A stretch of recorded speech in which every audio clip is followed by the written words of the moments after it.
तो आज हम पढ़ेंगे सिंचाई परियोजना यानी राजस्थान की प्रमुख सिंचाई परियोजना के बारे में पढ़ेंगे। कल हम राजस्थान की बहुउद्देशीय परियोजना के बारे में पढ़ चुके थे। और दोस्तों, राजस्थान की सिंचाई परियोजना पढ़ने से पहले हम पढ़ेंगे राजस्थान के प्रमुख सिंचाई के साधन। यानी राजस्थान के प्रमुख सिंचाई के साधन कौन कौन से हैं उनके बारे में पढ़ेंगे। तो क्या पढ़ेंगे दोस्तों? राजस्थान में प्रमुख सिंचाई के साधन। राजस्थान में प्रमुख सिंचाई के साधन तीन तरह के साधन है दोस्तों। राजस्थान में तीन तरह के सिंचाई के साधन से सिंचाई की जाती है राजस्थान में।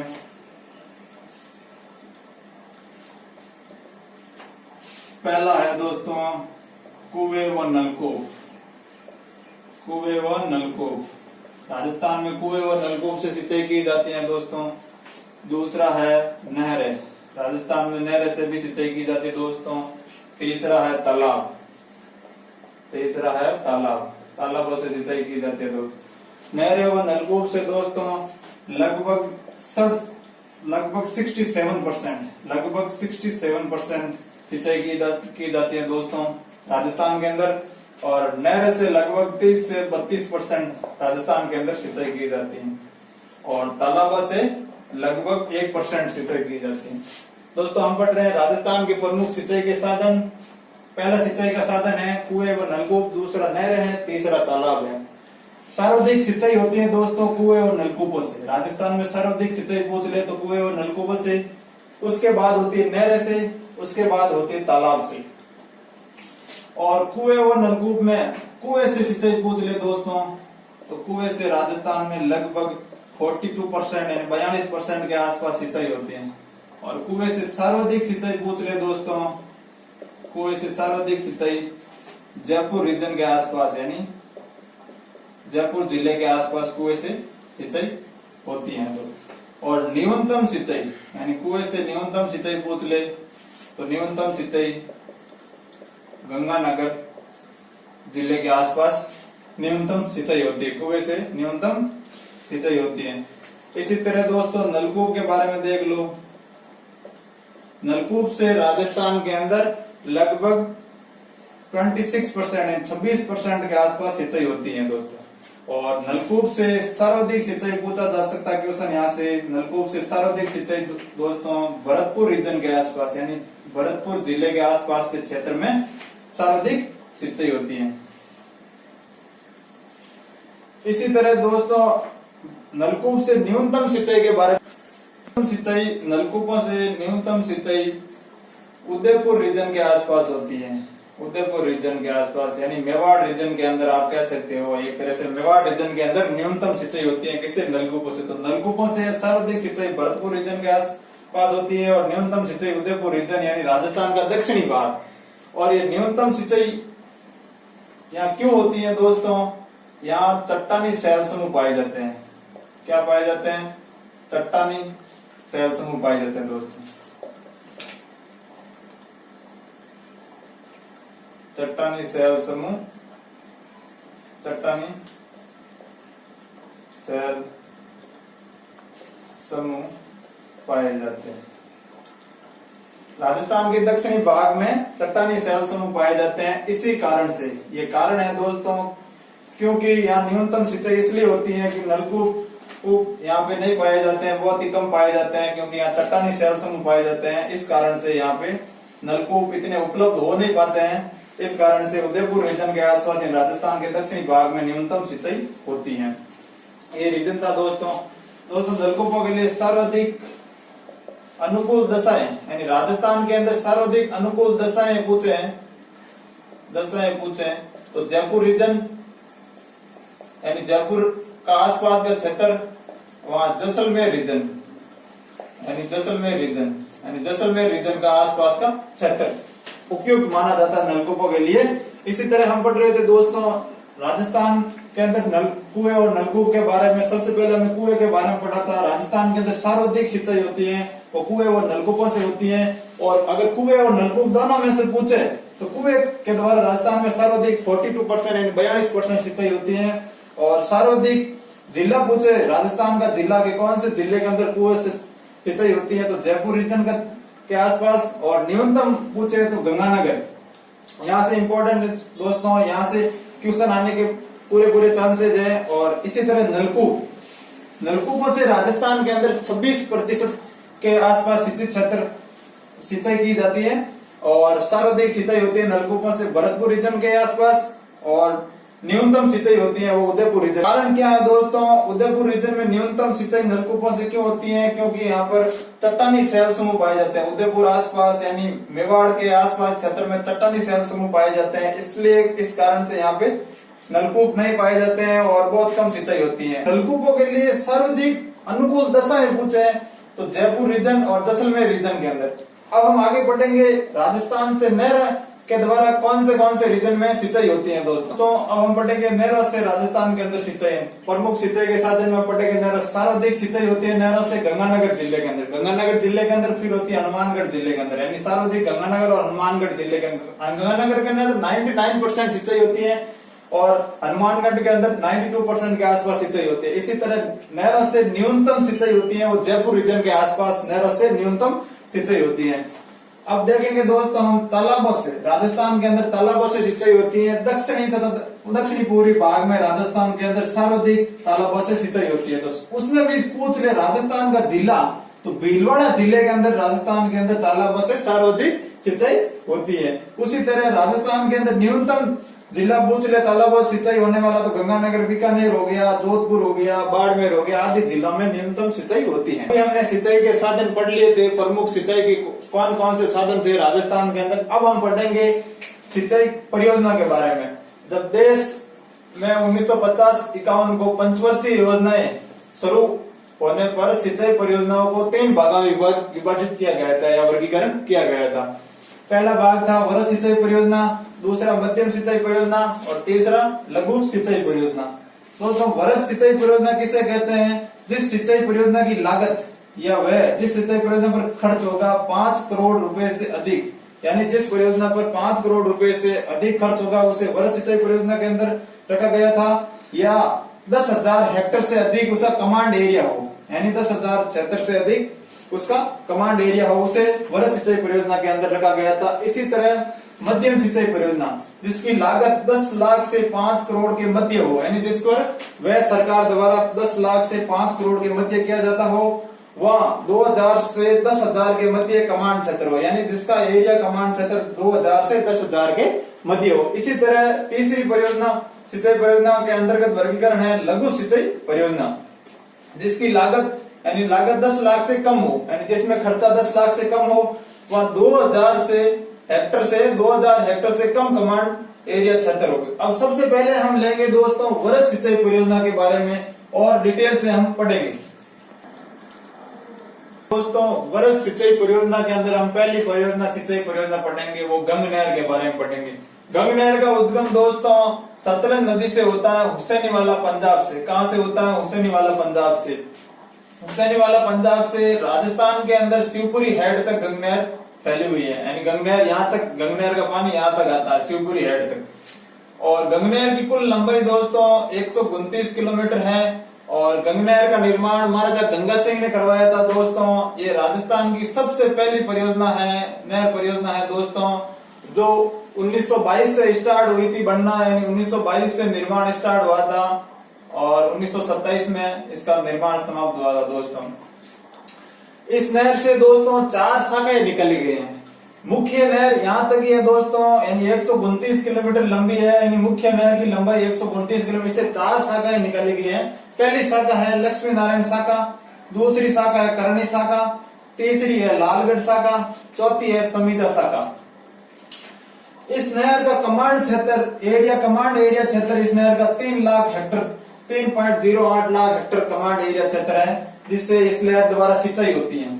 और इस नहर का उद्गम अभी बताया था मैंने दोस्तों हुसैनीवाला पंजाब, यानी सतलज नदी से इस नहर को निकाला गया है। और समाप्ति स्थल है शिवपुरी हेड गंगानगर के अंदर, यानी गंगानगर के अंदर ये समाप्त हो जाती है। और राजस्थान में प्रवेश भी शिवपुरी हेड से ही करती है और समाप्त भी गंगानगर हेड में हो, गंगानगर शिवपुरी हेड में समाप्त हो जाती है। इस नहर की लंबाई 129 किलोमीटर है दोस्तों, चाहे मुख्य नहर की लंबाई कह दो या कुल लंबाई कह दो। और राजस्थान में लंबाई पूछे इस नहर की तो 17 किलोमीटर है दोस्तों। और इससे लाभावित जिला, राजस्थान का एकमात्र जिला लाभावित जिला गंगानगर है। इससे पूछे आपको एग्जाम के अंदर क्वेश्चन पूछ सकता है, इससे लाभावित जिला कौन सा है, गंगानगर। इन 4 शाखाओं को लेकर भी क्वेश्चन एग्जाम में आपसे पूछा जा सकता है कि गंगनहर से कौन सी 4 शाखाएं निकाली गई है, उनसे मैचिंग वाले क्वेश्चन आपको पूछ सकते हैं। इसी दोस्तों हम दूसरी परियोजना के बारे में पढ़ते हैं। दूसरी सिंचाई परियोजना राजस्थान की, दूसरी सिंचाई परियोजना नर्मदा नहर। दोस्तों नर्मदा नहर का उद्गम होता है सरदार सरोवर बांध, नर्मदा नदी पर सरदार सरोवर बांध गुजरात के अंदर बना हुआ है दोस्तों, वहां से उद्गम होता है। तथा इस नहर का राजस्थान में प्रवेश सिलूग्राम है जालोर के अंदर, यहाँ 2008 के अंदर ये प्रवेश की थी नहर। और इस नहर का समाप्ति स्थल देखिए दोस्तों, आपको पूछा जा सकता है 0 पॉइंट या समाप्ति स्थल गुड़ा मलानी बाड़मेर तक ये नहर है। और इस नहर पर 3 लिफ्ट नहरें निकाली गई है दोस्तों। पहली लिफ्ट नहर है बादरिया, पहली लिफ्ट नहर है पांदरिया, दूसरी है बादरिया, तीसरी है सांचौर लिफ्ट नहर। सांचौर लिफ्ट नहर दोस्तों जालोर के अंदर है और पांदरिया और बादरिया दोनों बाड़मेर जिले के अंदर है। तथा राजस्थान की पहली फुहारा पत्ती, बूंद बूंद सिंचाई पत्ती तथा टपकन पत्ती इस नहर पर अपनाई गई है दोस्तों। और राजस्थान में इस नहर की लंबाई 74 किलोमीटर है दोस्तों, तथा कुल लंबाई इस नहर की 532 किलोमीटर है दोस्तों। तो ये नहर दोस्तों नर्मदा नदी से निकाली गई है दोस्तों, सरदार सरोवर बांध से।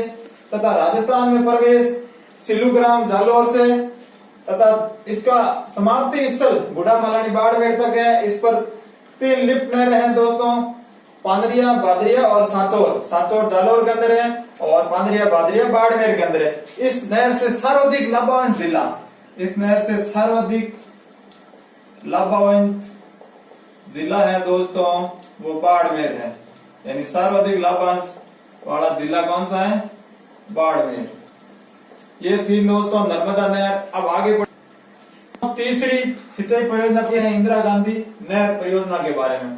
इंदिरा गांधी नहर परियोजना की रूपरेखा तैयार की थी श्री कंवर सेन ने। श्री कंवर सेन बीकानेर रियासत के इंजीनियर थे, उन्होंने 1948 में ये योजना तैयार की थी। इस योजना का निर्माण दोस्तों विश्व बैंक के सहयोग से किया गया था तथा इस योजना का शिलान्यास 1958 के अंदर तत्कालीन गृह मंत्री गोविंद वल्लभ पंत द्वारा किया गया था। ये राजस्थान की जीवन रेखा भी कहलाती है दोस्तों, तथा इसे मरु गंगा भी कहते हैं। तथा इसे राजस्थान नहर, पहले इसका नाम था 1984 से पहले दोस्तों इसका नाम था राजस्थान नहर, तथा 1984 के बाद इसका नाम कर दिया इंदिरा गांधी नहर। तो इस इंदिरा गांधी नहर का मुख्य उद्देश्य था मरुस्थलीकरण को रोकना तथा पश्चिमी राजस्थान के अंदर पेयजल सुविधा उपलब्ध कराना तथा सिंचाई सुविधा उपलब्ध कराना, ये इस नहर का मुख्य उद्देश्य था। ये दोस्तों इंदिरा गांधी नहर का मैंने मैप बनाया है। इंदिरा गांधी नहर सतलज व्यास नदी के संगम से उद्गम होता है। इंदिरा गांधी नहर का वो भी राजस्थान फीडर के रूप में, इस नहर का उद्गम होता है राजस्थान फीडर के रूप में हरिके बैराज पंजाब से, हरिके बैराज पंजाब, सतलज व्यास नदी पर हरिके बैराज पंजाब से राजस्थान फीडर के रूप में, और मसीतावली हेड हनुमानगढ़ तक ये राजस्थान फीडर के नाम से जानी जाती हैं। इसकी लंबाई, राजस्थान फीडर की लंबाई 204 किलोमीटर है दोस्तों।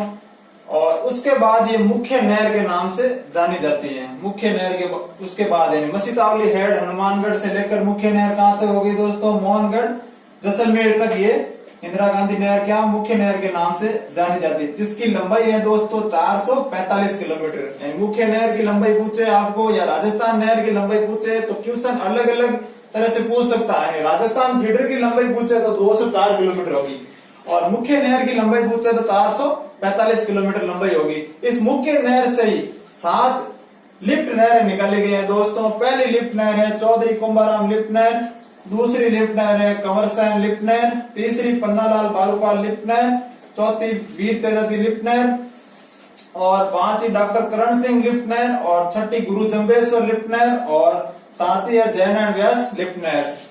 और इस नहर की दोस्तों कुल लंबाई पूछे ना, यानी सतलज व्यास नदी लिंक यानी हरिके बैराज से लेकर गड्ढा रोड, यानी इस मोहनगढ़ से और गड्ढा रोड तक एक उप शाखा और निकाल दी गई दोस्तों अभी हाल ही में 2013 के बाद। और उस उपशाखा का नाम रखा गया बाबा रामदेव उपशाखा। ये 90 किलोमीटर की उपशाखा है दोस्तों, ये बाड़मेर तक है, यानी मोहनगढ़ से बाड़मेर तक। तो कुल लंबाई पूछे तो 739 किलोमीटर, और राजस्थान फीडर की लंबाई पूछे तो 204 किलोमीटर, और राजस्थान फीडर की राजस्थान में लंबाई पूछे तो 34 किलोमीटर। और इस नहर का राजस्थान में प्रवेश पूछ ले दोस्तों तो मसीतावली हेड हनुमानगढ़ से नहर राजस्थान में प्रवेश करे। 4 निकाली गई है। मुख्य नहर से कितनी शाखाएं निकाली गई है? 9 शाखाएं निकाली गई। कहां से कहां तक है मुख्य नहर? मसीतावली हेड हनुमानगढ़ से लेकर मोहनगढ़ जैसलमेर तक मुख्य नहर कहलाती है दोस्तों।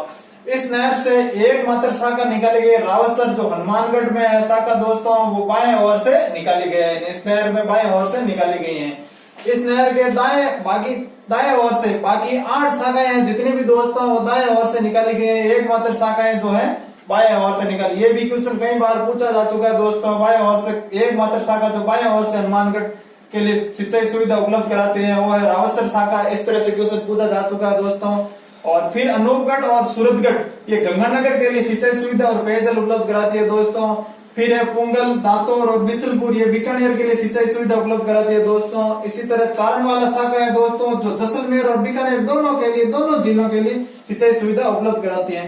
इसी तरह शहीद बीरबल और सागरमल गोपा जैसलमेर के लिए सिंचाई सुविधा उपलब्ध कराती है दोस्तों। इन शाखाओं से लेकर दोस्तों एक क्वेश्चन हमेशा आता है एग्जाम में। इसी तरह इस इंदिरा गांधी नहर से लाभान्वित जिला पूछा जाए तो दोस्तों 10 जिले इंदिरा गांधी नहर से लाभान्वित है, जिसमें से 6 जिलों में सिंचाई सुविधा उपलब्ध है दोस्तों, और 4 में केवल पेयजल उपलब्ध है। 6 जिले कौन कौन से है दोस्तों जिसमें सिंचाई सुविधा उपलब्ध है? बीकानेर हो गया, गंगानगर हो गया, हनुमानगढ़ हो गया, जोधपुर हो गया, जैसलमेर हो गया और चूरू जिला। ये 6 जिले हैं जिनमें सिंचाई सुविधा उपलब्ध है। और बाकी बचे हुए 4 जिले कौन से दोस्तों जिसमें पेयजल सुविधा उपलब्ध है? खाली पेयजल के लिए उपलब्ध पानी उपलब्ध होता है दोस्तों, वो है नागौर, झुंझुनू, सीकर और बाड़मेर। नागौर, झुंझुनू और सीकर, ये बाड़मेर, ये 4 जिले हैं जिनमें केवल पेयजल के लिए पानी उपलब्ध होता है दोस्तों। कमांड एरिया कितना है? 16 लाख हेक्टर, 16.17 लाख हेक्टर वर्तमान कमांड एरिया। और प्रस्तावित कमांड एरिया कितना है दोस्तों? 19.93 लाख हेक्टर। ये क्वेश्चन कई बार पूछा जा चुका दोस्तों, और भी पूछा जाएगा। और चौथी परियोजना पढ़ेंगे दोस्तों। चौथी सिंचाई परियोजना है बिसलपुर परियोजना। बिसलपुर परियोजना दोस्तों बनास नदी पर है और ये टोंक जिले के अंदर स्थित है। ये परियोजना कहाँ पे स्थित है? टोंक जिले के अंदर। ये दोस्तों राजस्थान का सबसे प्राचीनतम बांध है। बिसलपुर बांध टोंक जिले वाला सबसे प्राचीनतम बांध है। इसका निर्माण चौहान शासक विग्रह चतुर्थ ने इसका निर्माण करवाया था दोस्तों। इस परियोजना से लाभान्वित जिले होंगे वो 4 जिले इस परियोजना से लाभान्वित है, और जयपुर, टोंक, अजमेर और भीलवाड़ा, ये 4 जिले बिसलपुर परियोजना से लाभान्वित है दोस्तों। बनास नदी के बारे में थोड़ा देख लेते हैं। बनास नदी का उद्गम खमनोर की पहाड़ियां राजसमंद से उद्गम होता है, और इसका समाप्ति स्थल चंबल नदी के अंदर ही मिल जाती है, रामेश्वरम के अंदर, यानी सवाईमाधोपुर के अंदर रामेश्वरम में ये चंबल नदी के अंदर मिल जाती है। और 5वीं परियोजना दोस्तों भीखाभाई सागवाड़ परियोजना, जो माई नदी पर स्थित है दोस्तों। माई नदी डूंगरपुर के अंदर, यानी डूंगरपुर जिले में इस परियोजना का निर्माण किया गया है दोस्तों। और दोस्तों माई नदी का उद्गम एमपी से होता है, और राजस्थान में प्रवेश ये नदी बांसवाड़ा से प्रवेश करती है दोस्तों, तथा वापस ये नदी का समाप्ति स्थल खंभात की खाड़ी गुजरात के अंदर इस नदी का समाप्ति स्थल है दोस्तों। इसी तरह 6ठी परियोजना है दोस्तों जमाई परियोजना। जमाई परियोजना जमाई नदी पर बनाई गई है दोस्तों। ये सुमेरपुर पाली के अंदर है दोस्तों। कहाँ पे है? सुमेरपुर पाली के अंदर ये परियोजना है। इस परियोजना का निर्माण या इस बांध का निर्माण किया था दोस्तों महाराजा उमेश सिंह ने, और कब किया था दोस्तों? 1946 से 1956 के बीच में।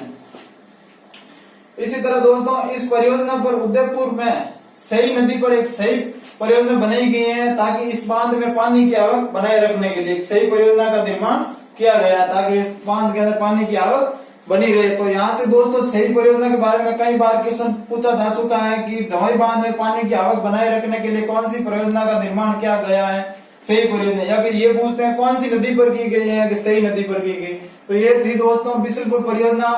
फिर पढ़ी थी हमने भीखाभाई सागवाड़ परियोजना, फिर पढ़ी थी जमाई परियोजना है दोस्तों राजीव गांधी सिद्धमुख व नौहर परियोजना। ये परियोजना दोस्तों कौन सी नदी पर स्थित है? सतलज ब्यास रावी नदी पर स्थित है दोस्तों। ये राजस्थान के लिए इस परियोजना से लाभान्वित जिले कौन से है दोस्तों?